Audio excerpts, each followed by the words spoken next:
Hello everyone and welcome back to Vanijya educator. मैं Muskan Chaurasia. Last lecture में हमने कवर किया था लैंड रिफॉर्म्स, इंडस्ट्रियल रिफॉर्म्स। आज हम अपना लास्ट टॉपिक कवर करेंगे फॉरेन ट्रेड रिफॉर्म्स। ये टॉपिक एमसीक्यू और शॉर्ट टाइप क्वेश्चंस के पॉइंट ऑफ व्यू से इम्पोर्टेंट टॉपिक है, तो हम बिना टाइम वेस्ट करे अपना छोटा सा टॉपिक जल्दी से कवर करते हैं। सबसे पहले हम जानते हैं 1950 से लेकर 1990 के बीच में हमारे फॉरेन ट्रेड कैसे थे और किस रीजन से हमें रिफॉर्म्स को लाना पड़ा।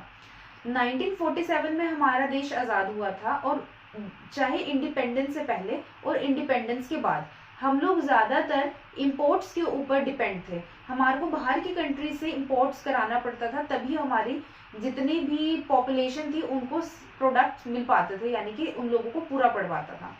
तो ये चीज़ देखते हुए फॉरेन ट्रेड रिफॉर्म लेके आया गया, जिससे कि हमारे इंपोर्ट्स को सब्स्टिट्यूट किया जा सके। इंपोर्ट यानी कि बाहर से जो प्रोडक्ट हमारे पास आ रहे हैं, और सब्स्टिट्यूट यानी कि उसका कोई तोड़ निकले कि बाहर से हमारे को इंपोर्ट्स ना कराना पड़े।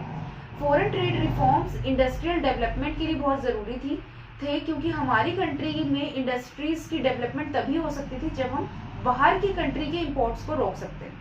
अगर हमारे बाहर की कंट्री के इंपोर्ट्स बढ़ जाएंगे तो हमारी इंडस्ट्रियल डेवलपमेंट रुक जाएगी। हम लोग ज़्यादातर डिपेंड हो जाएंगे बाहर के प्रोडक्ट्स के लिए, और अपनी डोमेस्टिक कंट्री के प्रोडक्ट्स पर हम रिलाय नहीं कर पाएंगे।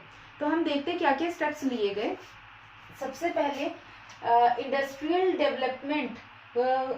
डेवलपमेंट के लिए स्पेशली हमारे फॉरेन ट्रेड रिफॉर्म्स आए थे, और ये 1950 से लेकर 1990 के बीच में अडॉप्ट किए गए।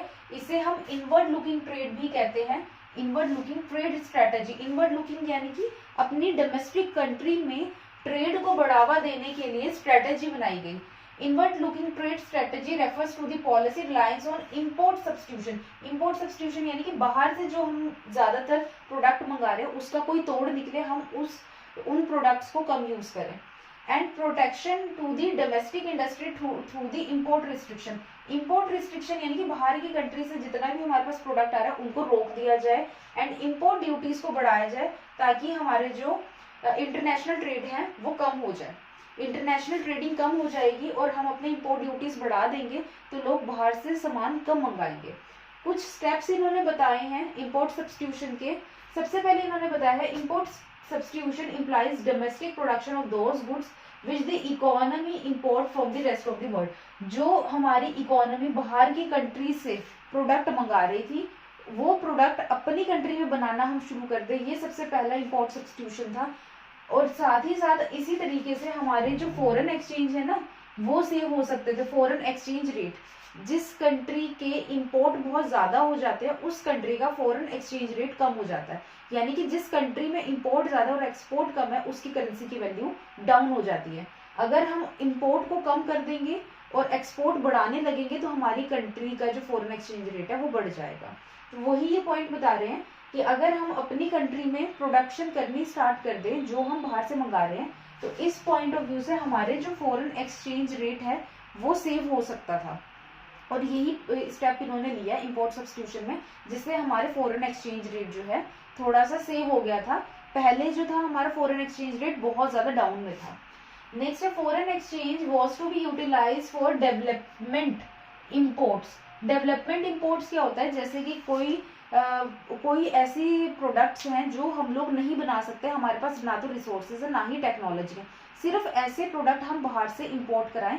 जो प्रोडक्ट हम बना सकते हैं उनकी इंपोर्ट हम ना लें, मतलब बाहर से हम उन प्रोडक्ट्स को ना मंगाएं। नेक्स्ट पॉइंट इन्होंने बताया है government prefer to economise the use of foreign exchange यानी कि import substitution rather than maximise the generation of foreign exchange यानी कि एक्सपोर्ट प्रमोशन। इस पॉइंट में क्या बताया है, गवर्नमेंट जो है इकोनोमाइज का मतलब होता है बेस्ट यूटिलाइज करना किसी भी रिसोर्सेज को या फिर किसी भी पर्टिकुलर चीज को। इंपोर्ट सब्स्टिट्यूशन पे वो ज्यादा ध्यान दें। इंपोर्ट सब्स्टिट्यूशन यानी कि जो प्रोडक्ट्स हम यहाँ पे बना सकते हैं हम उस पर ज्यादा ध्यान दें, और इकोनोमाइज यानी कि रिसोर्सेज को बेस्ट यूटिलाइज करें जिससे हमारी प्रोडक्शन ज्यादा से ज्यादा हो, ना कि हम एक्सपोर्ट प्रमोशन पे ध्यान दें। एक्सपोर्ट प्रमोशन क्या होता है, जब हमारे पास एक्सेस प्रोडक्शन हो जाती है तब हम बाहर की कंट्री को भेजने लगते हैं, मतलब दूसरी कंट्री में हम अपना प्रोडक्ट भेजते हैं। तो एक्सपोर्ट प्रमोशन तो देखो तब की सिचुएशन है जब हमारे पास एक्सेस प्रोडक्शन हो। अभी तो हमारे पास प्रोडक्शन ही नहीं है, हम दूसरों के ऊपर डिपेंड है। तो हमारा मेन पहला फोकस क्या होना चाहिए कि हम इंपोर्ट को सब्स्टिट्यूट कर सके। जो हम बाहर से प्रोडक्ट मंगा रहे हैं पहले हम अपनी कंट्री में वो बनाना स्टार्ट करें, बाद में हम एक्सपोर्ट प्रमोशन की तरफ ध्यान दें। अभी एट प्रेजेंट हमारे को एक्सपोर्ट प्रमोशन की जरूरत नहीं है। तो गवर्नमेंट का मेन टारगेट था इंपोर्ट सब्स्टिट्यूशन, ना कि एक्सपोर्ट प्रमोशन। नेक्स्ट पॉइंट इन्होंने बताया है government want to protect domestic industry from the international competition. हम गवर्नमेंट चाहती थी कि हमारी जो डोमेस्टिक इंडस्ट्री है वो प्रोटेक्ट हो सके बाहर के कंपटीशन से। अगर हम बाहर की कंट्री से ज्यादा प्रोडक्ट मंगाएंगे, ज्यादा प्रोडक्ट बाहर की कंट्री के यूज करेंगे, तो हमारी कंट्री के जो लोग हैं वो ज्यादातर इंटरनेशनल प्रोडक्ट या फिर बाहर की कंट्री के प्रोडक्ट्स के ऊपर डिपेंड हो जाएंगे। और डोमेस्टिक इंडस्ट्री में अगर वो प्रोडक्ट बनेंगे भी तो लोग उसे एक्सेप्ट नहीं करेंगे। इस रीजन से हमारी जो डोमेस्टिक इंडस्ट्री है वो डाउन हो जाएगी और हमारी डोमेस्टिक इंडस्ट्री में कॉम्पिटिटिवनेस नहीं रहेगी। तो गवर्नमेंट ये पॉइंट को देख के चाहती थी कि हम अपनी डोमेस्टिक इंडस्ट्रीज को प्रोटेक्ट कर सकें। नेक्स्ट आता है प्रोटेक्शन के लिए दो पॉइंट है हमारे प्रोटेक्शन फ्रॉम इंपोर्ट। इंपोर्ट को कैसे हम प्रोटेक्ट करें, मतलब कि हम कैसे इंपोर्ट्स के थ्रू अपने आप को प्रोटेक्ट करें। सबसे पहला पॉइंट है टैरिफ का।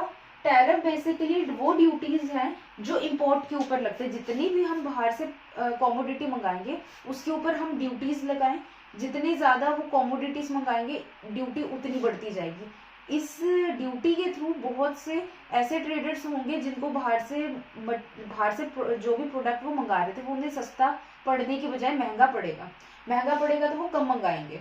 नेक्स्ट पॉइंट आता है कोटास। कोटास में गवर्नमेंट ने वॉल्यूम के ऊपर, मतलब एक पर्टिकुलर प्रोडक्ट है उसके वॉल्यूम के ऊपर कोटा क्रिएट कर दिया कि आप इतनी क्वांटिटी से ज्यादा नहीं मंगा सकते। इन दो पॉइंट्स के थ्रू हमने अपने इंपोर्ट को कम से कम किया और ज्यादा इंपोर्ट से अपने आप को प्रोटेक्ट किया, अपनी इकोनॉमी को।